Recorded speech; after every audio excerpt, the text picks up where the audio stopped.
अस्सलाम वालेकुम 10th class. आज हम यूनिट 11 चैप्टर नेम है साउंड। इसके सॉल्व एग्जांपल्स करेंगे। तो एग्जांपल 11.1 की तरफ आते हैं। तो 1.11 जी यहाँ पर है जी 1.11 एग्जांपल है हमारे पास 1.11। स्टेटमेंट देखें, calculate the intensity level of the faintest audible sound and rustling of leaves.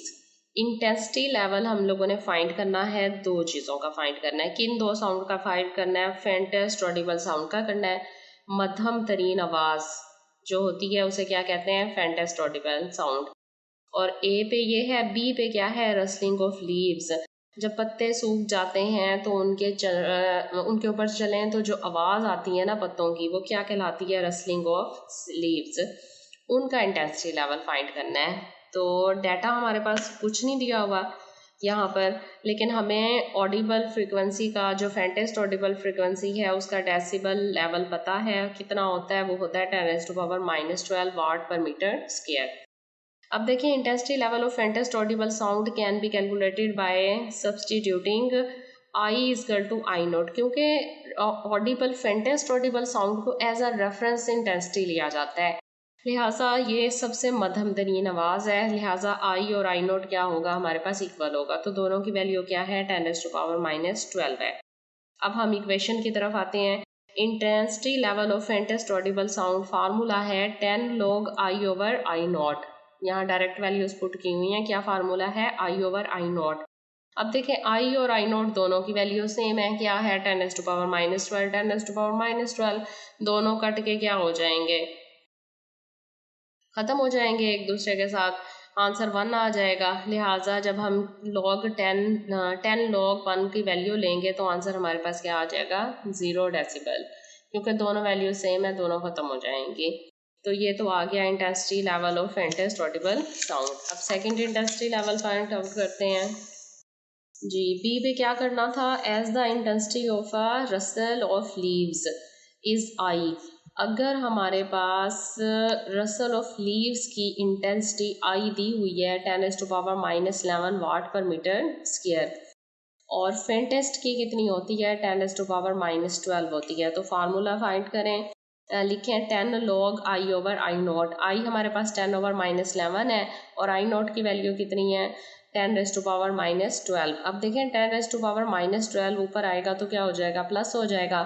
तो 11 में से -11 होगा और +12, तो 12 में से -11 हो जाएगा तो क्या आएगा? 10। लिहाजा log 10 मल्टीप्लाई होगा 10 से, तो आंसर क्या आ जाएगा? 10 डेसिबल। तो दोनों की क्या आ गया? इंटेंसिटी लेवल दोनों का फाइंड आउट हो गया। अब हम आते हैं एग्जाम्पल 2 की तरफ। देखें 11.2 एग्जाम्पल है, calculate the frequency of a sound wave of speed 340 metre पर second and wavelength 0.4 metre. Short है और इम्पॉर्टेंट एग्जाम्पल है और अक्सर शॉर्ट क्वेश्चंस में आ जाती है। क्या चीज़ दी हुई है? दो चीज़ें दी हुई हैं हमारे पाज। स्पीड दी हुई है v is equal to 340 metre पर सेकेंड और वेव लेंथ लैम्डा दिया हुआ है 0.5 मीटर। फाइंड क्या करनी है? फ्रीक्वेंसी करनी है। हम लोगों ने इसके लास्ट वाले चैप्टर में भी ये फार्मूला किया है, v is equal to F lambda होता है। तो दोनों का डाटा राइट करें। स्पीड ऑफ वेव है v 340 मीटर पर सेकेंड और वेव लेंथ कितनी है? Lambda 0.5 metre. तो देखें, वेव लेंथ दिया हुआ है lambda 0.5 metre, v is equal to होता है एफ लैम्डा। एफ फाइंड करना है, लैम्डा इधर मल्टीप्लाई हो रहा है, इधर डिवाइड हो जाएगा, तो एफ आ जाएगा v over lambda. v over lambda, v कितना है? 340 मीटर पर सेकेंड डिवाइडेड बाय लैम्डा कितना? 0.5 मीटर। तो दोनों को डिवाइड किया, आंसर क्या आ गया? 680 हर्ट्ज। ये जो है फ्रीक्वेंसी फाइंड आउट हो गई।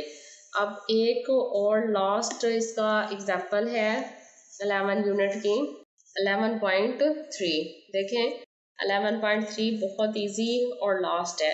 देखें, flash of lightning is seen 1.5 second earlier than the thunder. How far away is the cloud in which the flash has awkward.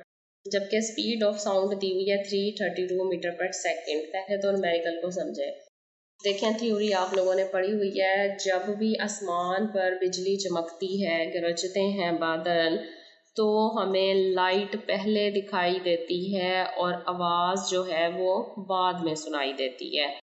तो यहाँ यही बताया जा रहा है कि जो आसमानी बिजली है वो दिखाई दे रही है 1.5 second earlier than the thunder, यानी गरजने से 1.5 सेकेंड पहले जो है वो हमें बिजली नज़र आती है। तो वो बादल कितनी दूरी पर है, जबकि साउंड की स्पीड कितनी है हम तक पहुंचने की, ज़मीन तक 332 मीटर पर सेकेंड है। तो टाइम दिया हुआ है और v स्पीड दी हुई है, हमने डिस्टेंस फाइंड करना है।